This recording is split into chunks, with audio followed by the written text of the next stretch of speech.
দলগুলোর মত নিয়েই জুলাই সনদ সংস্কার, বললেন আলী রিয়াজ। ঐক্যমত্য কমিশনে বিএনপি সহ ৩০ দলের বৈঠক।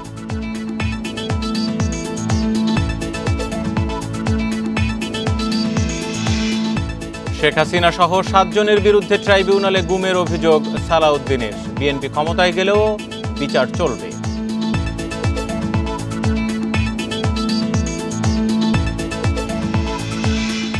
রাজধানীতে আনুষ্ঠানিকভাবে শুরু কোরবানির পশুর হাট। ক্রেতা এলেও বিক্রি কম, হাট ঘুরে বলছেন দাম যাচাই।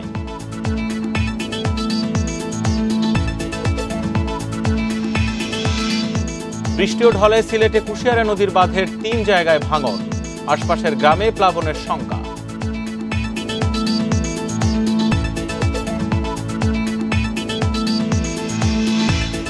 বিরতির সংবাদ দুপুরে স্বাগত। জাহিদুল বাশার আছে আপনাদের সাথে, শিরোনাম জানাচ্ছিলাম আর এবার যাব পুরো খবরে।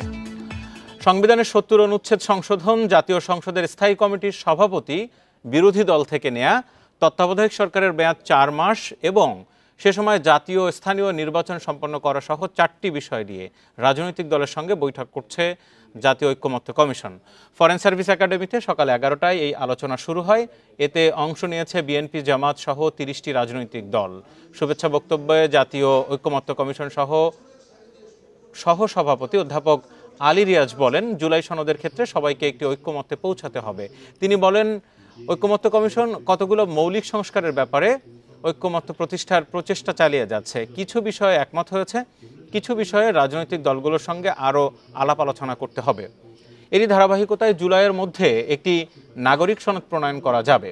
তিনি বলেন, এ সনদের প্রধান উদ্দেশ্য হবে নাগরিকদের অধিকার সংরক্ষণ করা, ক্ষমতার ভারসাম্য তৈরি করা এবং রাষ্ট্রীয় প্রতিষ্ঠানগুলোকে কার্যকর করা।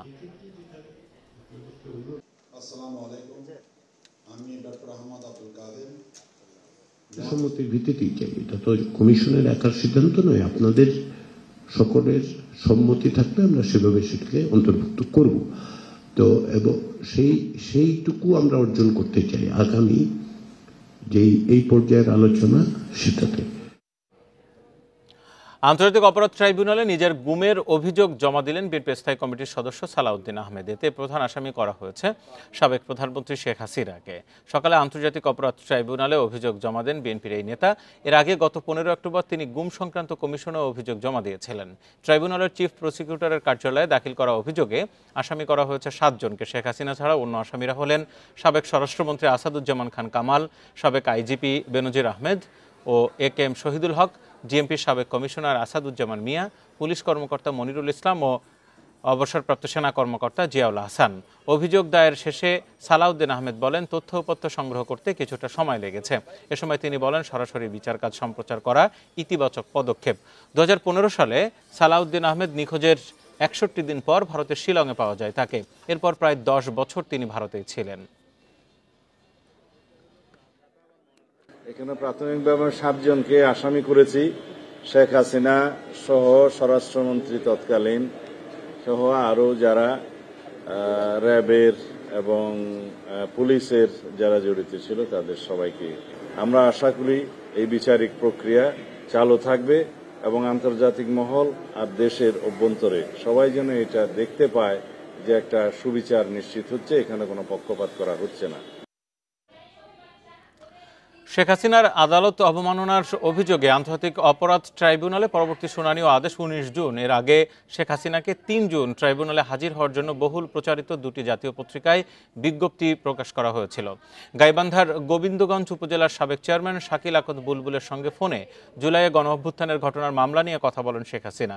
অনলাইনে ছড়িয়ে পড়া ওই ফোনালাপে শেখ হাসিনা বিচার কাজে বাধা ও হুমকি দিয়েছেন বলে 30 এপ্রিল ট্রাইব্যুনালে অভিযোগ দেন চিফ প্রসিকিউটর। শেখ হাসিনার এমন অডিও রেকর্ডের ফরেনসিক প্রমাণ মিলেছে। এর পরিপ্রেক্ষিতে ট্রাইব্যুনালে 25 মের মধ্যে শেখ হাসিনা ও বুলবুলকে ব্যাখ্যা দেওয়ার নির্দেশ দেন আদালত। কিন্তু তার জবাব না দেওয়ায় দৈনিক যুগান্তর ও নিউজ পত্রিকায় বিজ্ঞপ্তি প্রকাশ করা হয়। ওই বিজ্ঞপ্তিতে বলা হয়, তারা সশরীরে হাজির না হলে তাদের অনুপস্থিতিতে বিচার কাজ সম্পন্ন হবে। তবে এখন পর্যন্ত কোনো জবাব দেননি তারা।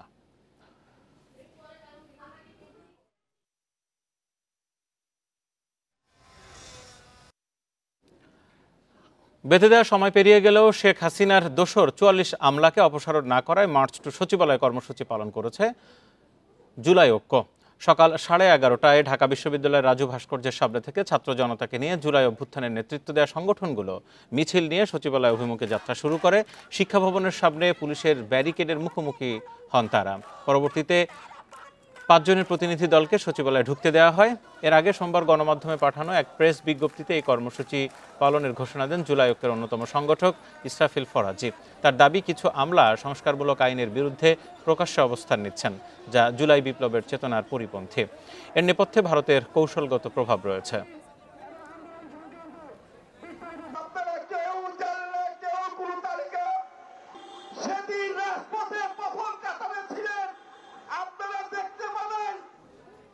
ট্রাক ভর্তি কোরবানির পশু ঢুকছে রাজধানীর পশুর হাটে। আজ থেকে শুরু হয়েছে বিক্রি, তবে এখনও পুরোদমে শুরু হয়নি বেচা বিক্রি।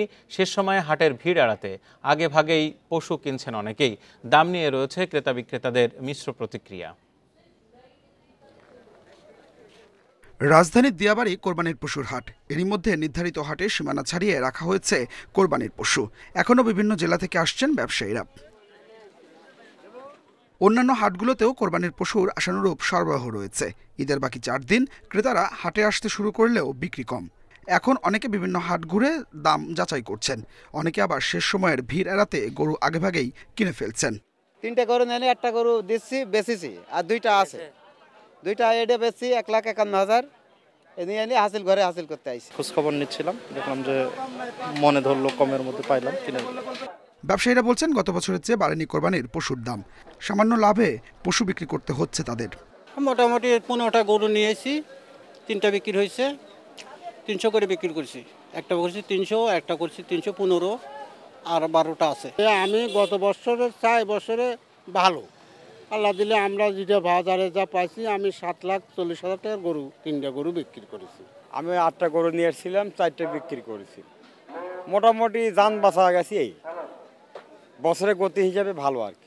মূল বিক্রি শুরু হবে ঈদের 2 দিন আগে।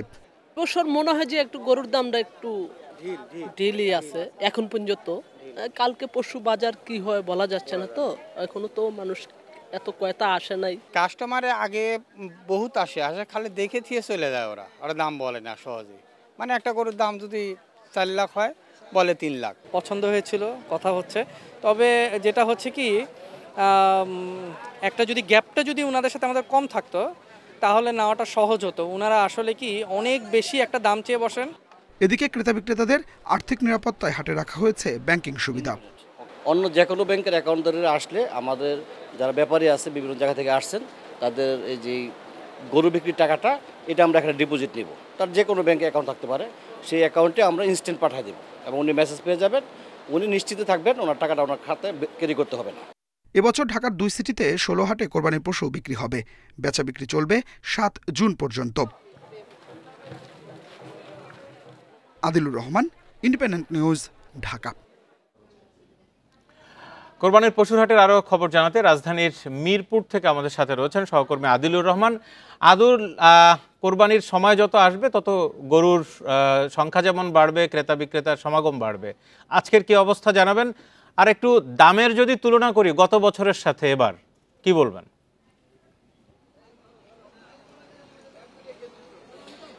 দেখুন, আসলে প্রথমে আপনাকে হাট সম্পর্কে, হাটের যে পরিস্থিতি সেটি দিয়েই শুরু করতে চাই। আমি এই মুহূর্তে আছি মিরপুরের ইস্টার্ন হাউজিং, মিরপুর 6 যে হাটটি বসানো হয়েছে। বেশ ঢাকা উত্তর সিটি কর্পোরেশন তথা ঢাকার 2 সিটি কর্পোরেশনের মধ্যে একটি বড় হাটের একটি হাট বলা হয় ইস্টার্ন হাউজিং হাটে। এই হাটে এরই মধ্যে আসলে বিভিন্ন এলাকা থেকে বিক্রেতারা আসছেন। বিক্রেতারা এসে তারা তাদের যে কোরবানির পশুটি সেটি নিয়ে বসে আছেন। তবে বলা যায় যে একরকম অলস সময় তাদেরকে পার করতে হচ্ছে। আজকে থেকে আনুষ্ঠানিক বিক্রি শুরু হয়েছে, কিন্তু এই মুহূর্তে আসলে আমরা দেখতে পাচ্ছি যে হাট একেবারে ক্রেতা শূন্য, অর্থাৎ হাটে একেবারে ক্রেতা নেই বললেই চলে। তবে যেটি ধারণা করা হচ্ছে যে আজকে যেহেতু কর্মদিবস, সবাই অফিসে আছেন এবং রাজধানীতে যেহেতু কোরবানির পশু রাখার জায়গা নেই, সেক্ষেত্রে ধারণা করা হচ্ছে যে বৃহস্পতিবার শেষ কর্মদিবস শেষ করে বেশিরভাগ মানুষ তখন হাটে আসবেন এবং হাটে এসে তারা কোরবানির পশু কিনবেন। তবে এই মুহূর্তে আসলে যেটি লক্ষ্য করা যাচ্ছে যে হাটে 2-1 জন করে, আমরা এর আগে বেশ কয়েকটি হাট ঘুরেছি, অন্যান্য হাটে দেখেছি যে 2-1 করে ক্রেতা আছেন, সেই ক্রেতারা তারা মূলত দরদাম যাচাই করছেন। এরপরেও যাদের দরদামে পছন্দ হচ্ছে এবং রাজধানীতে যাদের রাখার জায়গা আছে তারা কোরবানির পশু কিনে নিয়ে যাচ্ছেন।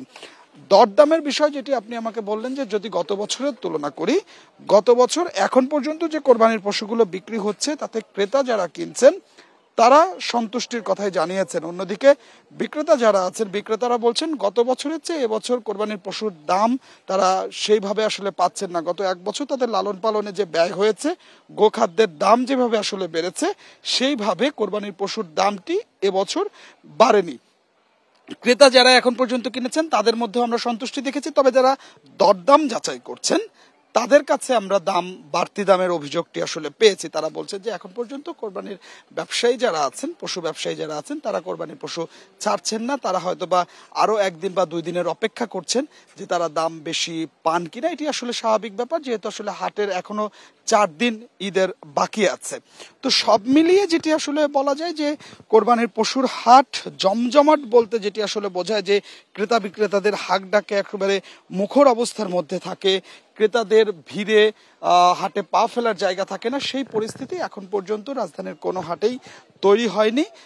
খুবই অল্প পরিমাণে কোরবানি পশু বিক্রি হচ্ছে, যেহেতু রাজধানীতে হাটটি জমেই 2-1 দিন আগে। সেক্ষেত্রে ধারণা করা হচ্ছে যে বৃহস্পতিবার থেকে মূলত হাটটি জমজমাট হবে, শুক্রবারে সবচেয়ে বেশি কেনাবেচা হতে পারে এমনটি একটা ধারণা করা হচ্ছে। তবে সব মিলে কোরবানির আগের 2 দিন সবচেয়ে বেশি বেচা কেনা হবে। যে আপনাকে ধন্যবাদ আদিল। আমরা এবার যাব জাতীয় ঐক্যমত্য কমিশনের সঙ্গে বিএনপি সহ 30টি রাজনৈতিক দলের দ্বিতীয় পর্বের বৈঠক হয়েছে। এই বৈঠক শেষে বাংলাদেশ ফরেন সার্ভিস একাডেমিতে এই মুহূর্তে বিভিন্ন দলের নেতারা কথা বলছেন, আমরা শুনবো তারা কি বলেন। আমরা বলেছি যে এটা সংবিধান সংশোধনী প্রযোজ্য হওয়া উচিত হবে না। তার কারণ হলো এই সংবিধান সংশোধনী এবং যখন 70 অনুচ্ছেদ একসাথে কাজ করে তখন আসলে এমন সব সংশোধনী দলগুলো আনে যার মধ্যে দিয়ে বাংলাদেশ রাষ্ট্রে ইতিপূর্বে অনেকগুলো সংকট তৈরি হয়েছে। এই কারণে সংবিধান সংশোধনীর ক্ষেত্রে দলের পক্ষে থাকাটা বাধ্যতামূলক কিনা হবে কিনা একটা সংসদ সদস্যের জন্য এটা আরো আলোচনার দাবি রাখে। এই কারণে আমাদের সর্বশেষ পজিশন হচ্ছে যে সরকারের স্থিতিশীলতা এবং সংসদ সদস্যদের স্বাধীনতা এই দুটো জিনিসই গুরুত্বপূর্ণ। এই কারণে অর্থ বিল ও আস্থা ভোট ছাড়া অন্যান্য সকল ক্ষেত্রে যে কোনো সংসদ সদস্য দলের বিরুদ্ধে ভোট দিতে পারবেন। আমাদের পক্ষ থেকে বলা হচ্ছে 3টি বিষয় ঐক্যমত হয়েছে, তাহলে কি না? 3টি বিষয় ঐক্যমত হয় নাই, 3টি বিষয়ে প্রস্তাব আছে। এই মানে আস্থা ভোট, অর্থ বিল এবং সংবিধান সংশোধনী, এই 3টা প্রস্তাব এসেছে। কিন্তু আজকের হাউসে এবং রাষ্ট্রপতি নির্বাচনটা আজকে নতুন করে এসেছে। রাষ্ট্রপতি নির্বাচনটা যদি আমরা বাদও রাখি, 3টা মূল বিষয়, তার মধ্যে সংবিধান সংশোধনীর ব্যাপারটা আলোচনা এসেছে। কিন্তু বেশিরভাগ দল এখানে আসলে এই ব্যাপারে বলেছেন যে সংবিধান সংশোধনীর ক্ষেত্রে সদস্যদের স্বাধীনভাবে মতামত প্রকাশ করতে দেওয়া উচিত, আর এই ব্যাপারে যদি সিদ্ধান্ত নিতে হয় তাহলে আরো কথাবার্তা বলতে হবে। দুটো ব্যাপারে সবাই একমত হয়েছে। জাতীয় নিরাপত্তার একটা প্রশ্ন বিএনপি পক্ষ থেকে উত্থাপন করা হয়েছে। এটা বিএনপি বলেছেন তারা জাতীয় নিরাপত্তা, কিন্তু জাতীয় নিরাপত্তাটা যেহেতু ডিফাইন্ড না, এবং এটা আমাদের কাছে মনে হচ্ছে যে সেই একই 70 অনুচ্ছেদ যে কোনো কিছুই আপনি জাতীয় নিরাপত্তার নামে নিজের দলের সদস্যদেরকে মতামত দেওয়াটাকে আপনি বন্ধ করতে পারবেন। এই কারণে এটা দরকার আছে বলে আমরা মনে করি না। যখন সত্যি সত্যি দেশে কোনো সংকট তৈরি হবে সেই ক্ষেত্রে আসলে এমনি একটা কনসেনসাস তৈরি হয়ে যায়, সেজন্য 70 অনুচ্ছেদের কোনো প্রয়োজন নাই। স্থানীয় নির্বাচন নিয়ে আপনারা কি মনে করেন? স্থানীয় সরকার নির্বাচন নিয়ে এখন আলোচনা হয়নি। সরকারের অধীনে এটা আমরা আগেও বলেছি যে এটা যে কোনো দল নিরপেক্ষ, যেমন জাতীয় নির্বাচন যেহেতু দল নিরপেক্ষ সরকারের অধীনে হোক এটা সবাই চায়, স্থানীয় সরকার নির্বাচনও যদি দল নিরপেক্ষ সরকারের অধীনে হয় সেটা ভালো হবে। কিন্তু আরো কিভাবে টেকনিক্যাল দিকগুলো এগুলো নিয়ে আমাদের আলোচনা করতে হবে। আপাতত আমরা নীতিগতভাবে এটার সাথে একমত আছি যে এটা একসাথে হতে হবে না। যে তত্ত্বাবধায়ক সরকারের সময়ে যেমন এই কথাটা এসেছে যে তত্ত্বাবধায়ক সরকারের মেয়াদ 4 মাস, এবং তখন সেক্ষেত্রে জাতীয় নির্বাচন এবং স্থানীয় সরকার নির্বাচন মানে 1 after 1, যেমন 1 মাস আপনি রাখতে পারেন যে স্থানীয় সরকার নির্বাচন হবে। কোন দল প্রস্তাব দিচ্ছে, আমরা এটা ভেবে দেখছি যে স্থানীয় মানে তত্ত্বাবধায়ক সরকারের মেয়াদ 4 মাসের জায়গায় 6 মাস হতে পারে কিনা স্থানীয় সরকার নির্বাচন দেওয়ার ক্ষেত্রে। এই ব্যাপারে এখনো আলোচনা হয় নাই, কিন্তু স্থানীয় সরকার নির্বাচন দল নিরপেক্ষ সরকারের অধীনে হওয়া উচিত, এই ব্যাপারে আমরা একমত আছি। 4 মাস আমরা ইতিপূর্বে বলেছি যে 3 মাস হোক আর 4 মাস হোক, এটার নাম হতে হবে নির্বাচনকালীন তত্ত্বাবধায়ক সরকার বা নির্বাচনকালীন অন্তর্বর্তী সরকার। এটা আমরা একেবারে শুরু থেকে এই প্রস্তাবটা দিয়েছি, কারণ আপনারা জানেন এর আগে 2007-8 সালে যখন 1-11 এসছে তখন এই তত্ত্বাবধায়ক সরকারের নামে কি হয়েছে। এই কারণে এটার নাম সুনির্দিষ্টভাবে নির্বাচনকালীন তত্ত্বাবধায়ক বা অন্তর্বর্তী সরকার হোক, মেয়াদ 4 মাস কিংবা 3 মাস যেটাই হোক, আমরা এই ব্যাপারে ফ্লেক্সিবল থাকবো। তবে যদি স্থানীয় সরকার অন্তর্ভুক্ত হয় সেক্ষেত্রে 4 মাস প্রয়োজন হতে পারে।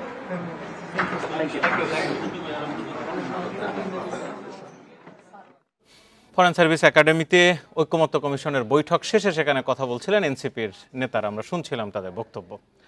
টানা বৃষ্টি ও পাহাড়ি ঢলে সিলেটে কুশিয়ারা নদীর বাঁধের 3 জায়গায় ভাঙন দেখা দিয়েছে। এতে প্লাবিত হওয়ার শঙ্কায় আশপাশের গ্রামের বাসিন্দারা। 24 ঘন্টায় বৃষ্টি কম হওয়ায় কিছুটা কমেছে শেরপুরের বিভিন্ন নদ নদীর পানি। তবে চেল্লাখালীর পানি বিপদসীমার 13 সেন্টিমিটার উপর দিয়ে বইছে। মৌলভীবাজার ব্রাহ্মণবাড়িয়ার জলাবদ্ধতা কিছুটা কমলেও দুর্ভোগ কমেনি। সিলেটের জকিগঞ্জে টানা বৃষ্টি ও ভারতের বরাক নদী দিয়ে নেমে আসা পাহাড়ি ঢলের কারণে ভাঙন দেখা দিয়েছে কুশিয়ারার বাঁধের 3 জায়গায়। এতে সদর ইউনিয়নের রাড়াই ও বারাকশাল গ্রামের বাঁধ দিয়ে পানি ঢুকেছে লোকালয়ে। খলাছড়া ইউনিয়নের লোহারমহল গ্রামের বাঁধও ভেঙে গেছে। মৌলভীবাজারে বৃষ্টি কমায় নামছে নদ নদীর পানি। তবে মনু নদীর তীরে রাজননগর উপজেলার উত্তরভাগ ফতেপুর এলাকার অনেক গ্রাম এখনো পানিতে ডুবে আছে। ফলে ভোগান্তিতে পড়েছে এলাকাবাসী। তো আমরা চকির উড়ে চলতি দিয়া টিন খাটিয়া চলতি মালাইয়া আর আমরা ফাঁক করতাম। এর সে সমস্যা তো পানি ঢুকিয়া মানুষের ক্ষেত গৃহস্থী বাড়ি ঘর নষ্ট কষ্ট করিয়া মানুষের হলকা বিভ্রান্ত করিলা। যেগুলা জায়গায় আপনার ঝুঁকিপূর্ণ নাই ওগুলা জায়গায় পানি বোর্ডে কাজ করে। আমরা যে 2টা জায়গা ঝুঁকিপূর্ণ জায়গা কোনো কাজ নাই। এদিকে টানা কয়েকদিনের ভারী বৃষ্টিতে ফরিদপুরের বিভিন্ন অঞ্চলে ফসলের মাঠ ডুবে জলাবদ্ধতা দেখা দিয়েছে। পানির নিচে থাকায় পাকা ধানের চারা গজিয়ে ফসল নষ্ট হয়েছে। ফসল বাঁচাতে বাধ্য হয়ে পচা ও আধা পাকা ধান কাটছেন চাষিরা। আমাদের ধান নষ্ট হয়ে গেছে, জমিকে ভুলে লাগাইছি, বৃষ্টির 3 দিনের বৃষ্টিতে ধান তলায় গেছে। প্রায় 12 দিন সে ধান পানির তলে পইরা ধান দিয়ে হয়ে গেছে, গেরাই গেছে। ধান ছিল সবই এইরকম তলায় গেছে, তলাইয়ে গ্যাস জ্বালাই গেছে, জ্বালাইয়ে মনে করে নামাগো এনে ভাত খাওয়া জ্বালা। এদিকে 24 ঘন্টায় বৃষ্টি কম হওয়ায় শেরপুর, সুনামগঞ্জ, কুড়িগ্রাম, ব্রাহ্মণবাড়িয়ায় নদ নদীর পানি কিছুটা কমেছে। Zulekha Parvin, Independent News. প্রস্তাবিত বাজেটে কালো টাকা সাদা করার সুযোগকে জুলাই গণঅভ্যুত্থানের চেতনা বিরোধী বলে মন্তব্য করেছে গবেষণা সংস্থা Centre for Policy Dialogue CPD. মঙ্গলবার রাজধানীর একটি হোটেলে বাজেটোত্তর সংবাদ সম্মেলনে এসব কথা বলেন সংস্থার নির্বাহী পরিচালক ফাহমিদা খাতুন। এই উদ্যোগকে সৎ করদাতাদের নিরুৎসাহিত করবে বলে মনে করেন তিনি। বলেন, এই বিষয়টি জুলাই আন্দোলনের সঙ্গে সাংঘর্ষিক। প্রস্তাবটি বাজেট থেকে প্রত্যাহারের দাবি জানায় সিপিডি।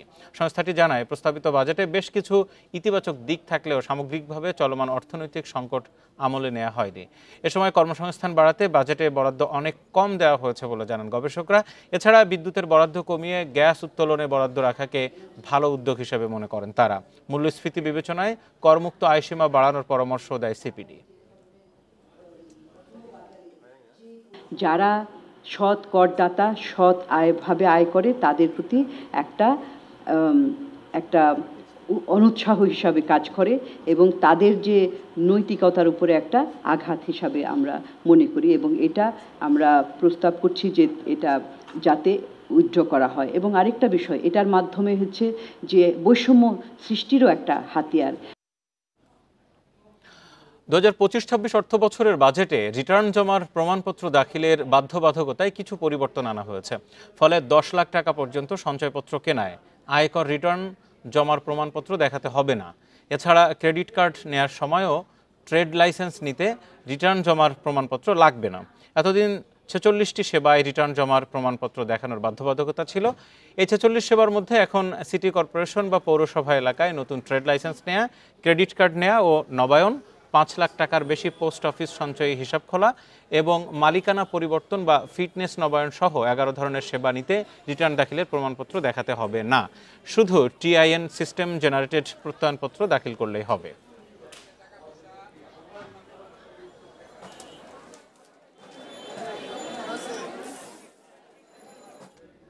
ময়মনসিংহ, পঞ্চগড় ও চাঁপাইনবাবগঞ্জের 5 সীমান্ত দিয়ে 56 জনকে পুশ-ইন করেছে বিএসএফ।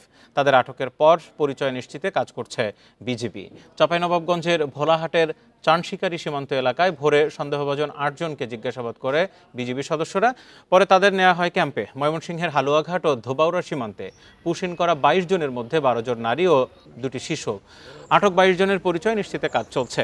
এছাড়া পঞ্চগড়ের রতনীবাড়ি ও ঘাগড়া সীমান্ত এলাকা থেকে পুশ-ইন করা 26 জনকে আটকের পর জিজ্ঞাসাবাদ করছে বিজিবি। লালমনিরহাটের পাটগ্রাম সীমান্তে 1 সপ্তাহ আগে প্রবেশ করা 2 ভারতীয়কে আটক করেছে বিজিবি। আটক ব্যক্তিরা জানান, 28 মে বুড়িমারি সীমান্ত দিয়ে পুশ-ইন করার পর বিভিন্ন স্থানে ঘুরে পাটগ্রাম রেল স্টেশনে আশ্রয় নেয় তারা।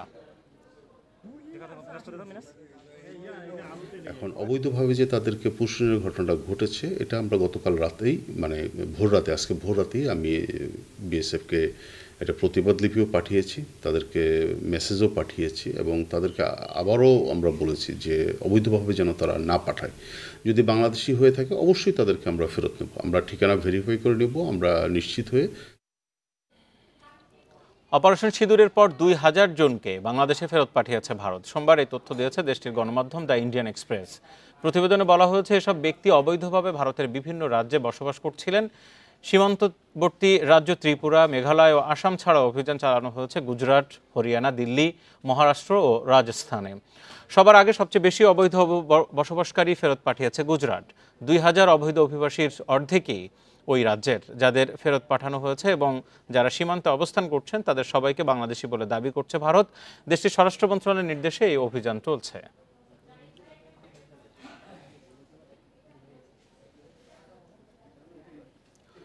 ফরিদপুরের নগরকান্দা থেকে চাঁদাবাজির মামলায় এক অবসরপ্রাপ্ত মেজর সহ 4 জনকে গ্রেপ্তার করেছে যৌথ বাহিনী। মঙ্গলবার রাতে অভিযান চালিয়ে তাদের গ্রেপ্তার করা হয়। পুলিশ জানায় মঙ্গলবার সন্ধ্যায় রাজু মোল্লা নামের এক ব্যক্তি অবসরপ্রাপ্ত মেজর গোলাম হায়দার সহ অজ্ঞাত 4-5 জনের বিরুদ্ধে থানায় একটি চাঁদাবাজির অভিযোগ দেন। সুনির্দিষ্ট অভিযোগের ভিত্তিতে যৌথ বাহিনী রাতে অভিযান চালিয়ে সাবেক ওই সেনা কর্মকর্তা সহ তার 3 সহযোগীকে গ্রেপ্তার করেছে। দুপুরে গ্রেপ্তারকৃতদের আদালতে পাঠানো হয়েছে। গ্রেপ্তারকৃতদের বিরুদ্ধে হত্যার হুমকি, চাঁদাবাজি সহ বিভিন্ন অভিযোগ রয়েছে।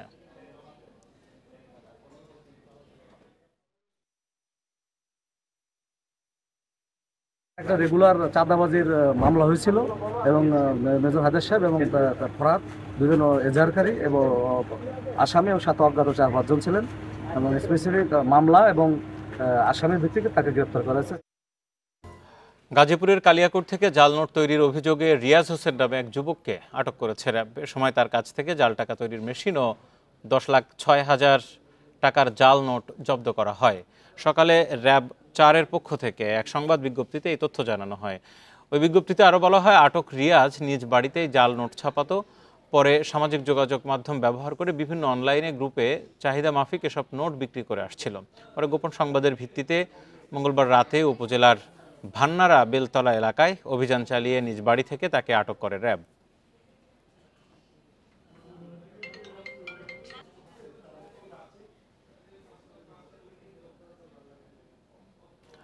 রাজবাড়ীর বালিয়াকান্দিতে মাথার উপর পানির ট্যাঙ্ক পড়ে কানিজ ফাতেমা নামে এক মাদ্রাসা ছাত্রী নিহত হয়েছে। এই ঘটনায় মিম নামে আরও এক ছাত্রী আহত হয়েছে। ভোরে উপজেলার বহরপুরে নূরে মদিনা হাফিজিয়া মহিলা মাদ্রাসা ও এতিমখানায় এই দুর্ঘটনা ঘটে। পুলিশ জানায়, ভোরে ফজরের নামাজ পড়ার জন্য মাদ্রাসার অজুখানায় অজু করতে যায় কানিজ ফাতেমা মিম। এ সময় অজুখানার পাশে সিমেন্টের খুঁটির উপর বসানো পানির ট্যাঙ্কটি কানিজ ও মিমের মাথার উপর ভেঙে পড়ে। এতে ঘটনাস্থলে মারা যায় কানিজ। গুরুতর আহত অবস্থায় মিমকে উদ্ধার করে বালিয়াকান্দি উপজেলা স্বাস্থ্য কমপ্লেক্সে ভর্তি করা হয়েছে। খবর পেয়ে পুলিশ ঘটনাস্থল থেকে মরদেহটি উদ্ধার করেছে। এ বিষয়ে আইনগত ব্যবস্থা প্রক্রিয়াধীন বলে জানিয়েছে পুলিশ।